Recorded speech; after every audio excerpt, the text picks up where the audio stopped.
Hello everyone, मेरा नाम सहर। अस्सलाम वालेकुम अबिशरा। आप सबका बहुत ज्यादा वेलकम है हमारे चैनल पर। एक बार फिर से सबसे पहले चैनल को सब्सक्राइब, वीडियो को लाइक शेयर जरूर कर देना। आज भाई नाजिया इलाही खान जी की वीडियो हम काफी काफी दिनों के बाद हम देखने वाले हैं। अम्मी ने मिस तो किया होगा इनको कि नहीं किया। अम्मी वैसे इनको ना टिकटॉक या फिर यूट्यूब वगैरह पे हाँ देख। अक्सर देख लेती है इनकी जो वीडियो है। आज सुहेब चौधरी के साथ इनकी वीडियो है, जिसमें वो काफी इंटरेस्टिंग हाँ। टॉपिक पे बात करने वाली हैं।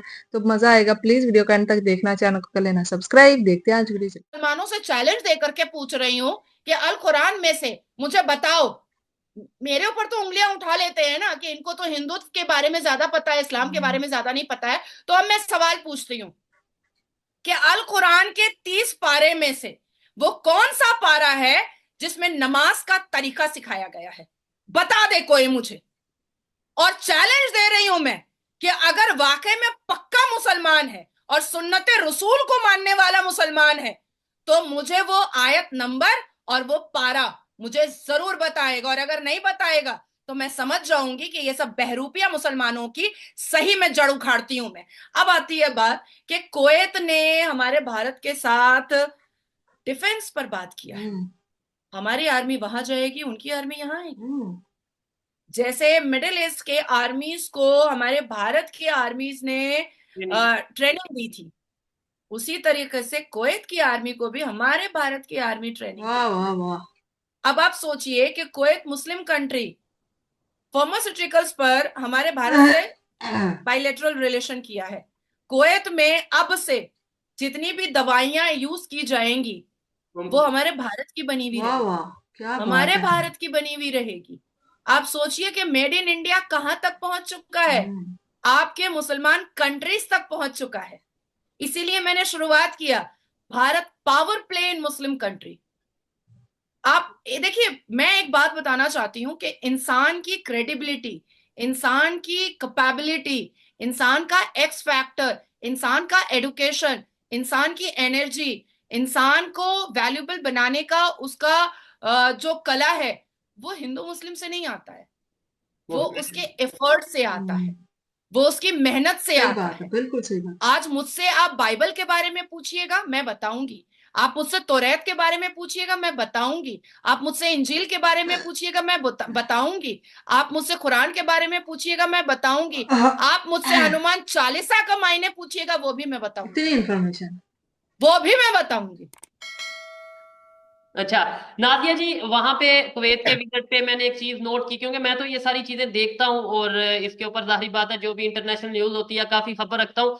मैंने देखा वहां के इन्फ्लुएंसर से जो इंडियन प्राइम मिनिस्टर ने मुलाकात की, फिर मैंने देखा कि एक वहां की लड़की है कुवैत की, वो योगा की क्लासेस देती हैं, उनके साथ प्रॉपर मुलाकात हुई। फिर मैंने देखा कि वहां के जो इंडियन कम्युनिटी है उनके साथ बकायदा तौर पे उन्होंने मीटिंग की, मुलाकात की और पूछा कि आपके जो इश्यूज हैं, क्या इश्यूज हैं, कैसे बेहतरी आ सकती है।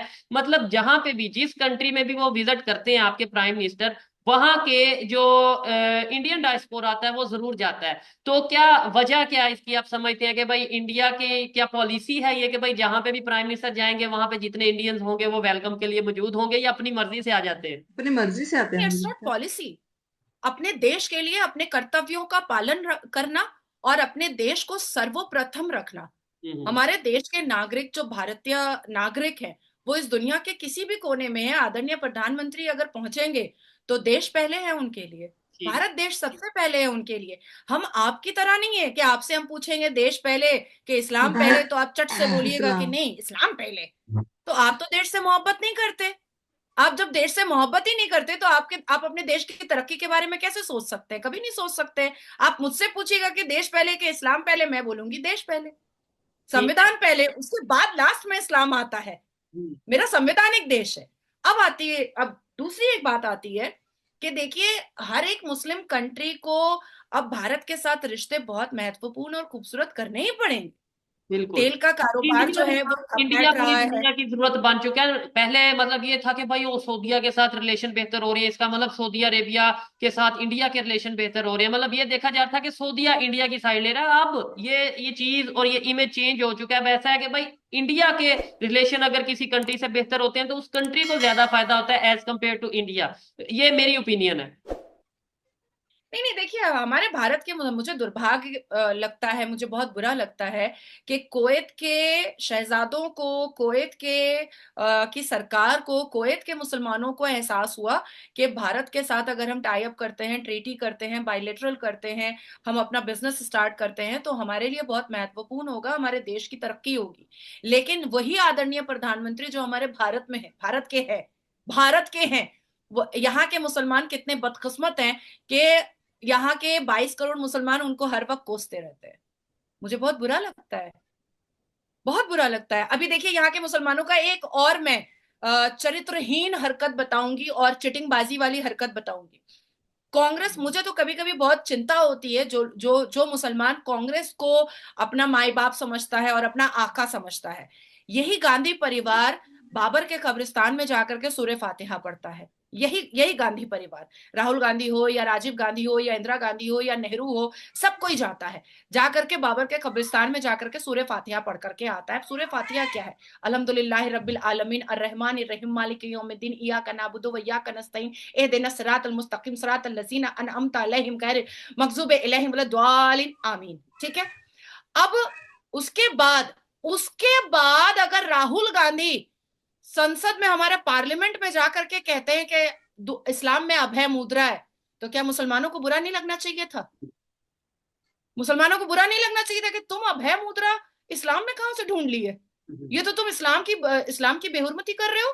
ऐसे तो हिंदू काफिर है, ऐसे तो बुत परस्ती खराब है, ऐसे तो मंदिरों को बांग्लादेश में तोड़ा जाता है, भगवान की प्रतिमा को तोड़ा जाता है। और जब राहुल गांधी, जो बाबर के कब्रिस्तान में सूरह फातिहा पढ़ करके आता है, वो जब गलत सलत बोलता है इस्लाम के बारे में, तो मुसलमान चुप रहते हैं। क्यों? तो इसका मतलब है कि बाप बड़ा ना भैया, मुसलमान के लिए सबसे बड़ा रुपया, लेकिन सबसे बड़ा रुपया। मैंने यूएई का विजिट किया, मतलब 8-10 दिन, 12-15 दिन का विजिट था। वहां पे बहुत से इंडियन मुसलमान मुझे मिले, और मेरी ये मतलब पर्सनल ख्वाहिश थी, क्योंकि मैंने अभी तक ऑनलाइन सोशल मीडिया पे ही इंटरेक्शन किया हिंदू कम्युनिटी से, मुस्लिम कम्युनिटी से, और यहाँ पे एक जो कंसेप्ट या एक जो माइंडसेट बना था, पाकिस्तान में बना हुआ है अभी भी, कि भाई मुसलमान, इंडिया में मुसलमानों पे जुल्म होता है, ये होता है, वो होता है, इंडिया के मुसलमान ये प्राइम मिनिस्टर मोदी को बिल्कुल पसंद नहीं करते, ये सब चीजें। तो मेरे दिल में वाकई में यह ख्वाहिश थी कि एक दफा मैं मिलूं किसी तरीके, या तो इंडिया जाऊं, इंडिया तो मैं नहीं जा सका, या किसी तरीके मैं मतलब किसी भी तरीके से इंडियन मुस्लिम से मिलूं और उनसे पूछूं और ऑब्जर्वेशन करूं कि क्या वो क्या सोच रखते हैं। यकीन माने, जो मैंने ऑब्जर्व किया, 10 अगर मुसलमानों से मिला हूं, उनमें से तकरीबन 6 से 7 लोगों ने, मुस्लिम्स ने, इंडियन मुस्लिम्स ने, यही बोला कि हाँ भाई, हमारे कंट्री में तो सब ओके है, जो आपको बताया जाता है वो ऐसा बिल्कुल नहीं है, कोई जुल्म नहीं है। हाँ, कोई आपस में लड़ाई होती है, लेकिन इसका ये मतलब नहीं है कि भाई वो हिंदू मुस्लिम है, या हिंदू मुसलमानों पे जुल्म कर रहे हैं, या गवर्नमेंट मुसलमानों पे जुल्म कर रही है। 3-4 ने ये बोला, खास तौर पे वो अपना क्या नाम लेते हैं, आपकी एक स्टेट है यूपी, वहां के 1-2 मुसलमान मिले, उन्होंने ये बोला कि हाँ भाई, हमारे स्टेट में कुछ ऐसा है, वैसा है। अदरवाइज 7 लोगों ने, अगर 10 लोगों से पूछा, 7 ने यही बोला कि सब ठीक है। तो इसका मतलब है मुसलमान, इंडिया के मुसलमान भी इंडियन प्राइम मिनिस्टर के साथ खड़े हैं। नहीं नहीं, मैं आपको इसको एक्सप्लेन कर देती हूँ। जैसे रिच मुस्लिम कंट्रीज की तरह, जैसे रिच मुस्लिम कंट्रीज क्या है, आदरणीय प्रधानमंत्री को अपने पलकों पे बिठा रहा है। ठीक है। जितनी भी रिच मुस्लिम कंट्रीज है, उनको समझ में आ चुका है कि भारत का मूल क्या है, भारत का महत्व क्या है, भारत की वैल्यू क्या है, और मोदी जी की वैल्यू क्या है। उसी तरीके से भारत के शिक्षित मुसलमान, पढ़े लिखे, भारत के रिच मुसलमान, भारत के बहुत ही बुद्धिजीवी मुसलमान, उनको समझ में आ चुका है कि भारत की तरक्की से हमको कदम से कदम मिला करके आगे बढ़ना है। हमारा रिफॉर्मेशन हमारे लिए बहुत जरूरी है।